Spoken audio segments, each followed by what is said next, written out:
I news కథనంతో అధికారుల్లో కదలిక వచ్చింది. విచారణ చేపట్టేందుకు సిద్ధమైంది. నెల్లూరు జిల్లా పడమటి కంభంపాడులో దారుణం చోటు చేసుకుంది.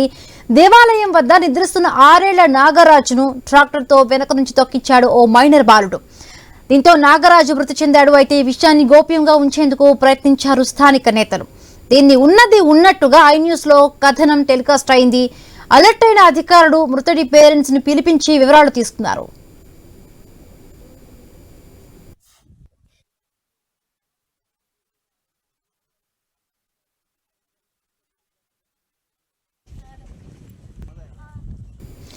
రైట్, ఐ న్యూస్ కథనంతో కదిలింది నెల్లూరు అధికార యంత్రాంగం.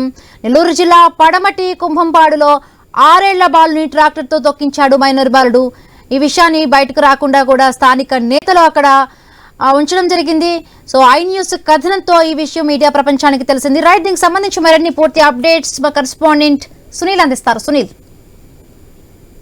జిల్లా అనంతసాగరం మండలం పడమటి కుంభంపాడు గ్రామంలో దారుణ ఘటన అయితే చోటు చేసుకుందని ఐ న్యూస్ అయితే ఓ కథనాన్ని అయితే ప్రచురించిన పరిస్థితి దాదాపుగా ఉందని చెప్పుకోవచ్చు. అయితే ఏదైతే ట్రాక్టర్ కు సంబంధించి ఇద్దరు వ్యక్తులు అయితే డ్రైవింగ్ చేసిన పరిస్థితి అయితే ఉంది. అయితే నాగరాజు అనే గిరిజన బాలుడు, 6 సంవత్సరాల గిరిజన బాలుడు కూడా పొలం వద్ద రాత్రి అంతా కాపలాదారుడిగా ఉంటూ వాళ్ళ తల్లిదండ్రులతో ఉంటూ ఆ ఉదయం పూట అయితే నిద్రిస్తున్న పరిస్థితి అయితే ఉంది. అయితే దీనికి సంబంధించి కూడా ఓ మైనర్ బాలుడు అయితే ట్రాక్టర్ నడిపిన పరిస్థితి అయితే ఉంది. నడపంతో పాటు కూడా ఏదైతే రాత్రి అంతా నిద్ర లేకుండా బాలుడు కాపలా కాసిన బాలుడిని ఆడ పడుకొని నిద్రిస్తున్న సమయంలో ట్రాక్టర్ తో అంటే ముందు ఏదైతే ట్రాక్టర్ ముందుందో ముందు చక్రాలు అయితే ఎక్కిన పరిస్థితి అయితే ఉంది. అయితే దాదాపుగా స్పాట్ లోనే చనిపోయిన పరిస్థితి అయితే ఉంది. చనిపోయిన అనంతరం వాళ్ళని డబ్బులు ఇచ్చి మేనేజ్ చేయాలనే అక్కడ లోకల్ టీడీపీ నాయకులు అయితే ప్రయత్నం కూడా విఫలమైన పరిస్థితి అయితే. 1 లక్ష రూపాయలు డబ్బులు ఇస్తాం, దీన్ని రాజీ చేసుకోండి అని చెప్పిన పరిస్థితి అయితే. దీనికి సంబంధించి కూడా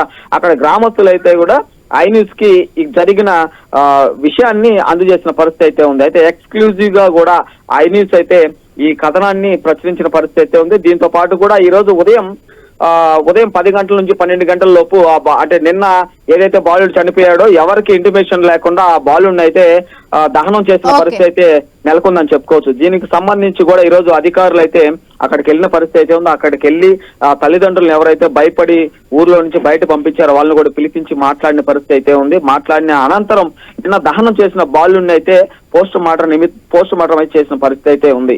పోస్ట్ మార్టం చేసిన అనంతరం అక్కడ ఎవరైతే టీడీపీ నాయకులు ఉన్నారో అక్కడ ట్రాక్టర్ తో ఎక్కించి చంపేసిన వ్యక్తిని కాపాడేందుకు నానా ప్రయత్నాలు చేశారు. ఈ ప్రయత్నాలు కూడా విఫలం కావడంతో పాటు కూడా ఈ రోజు పోలీసులు అయితే కేసు నమోదు చేశారు.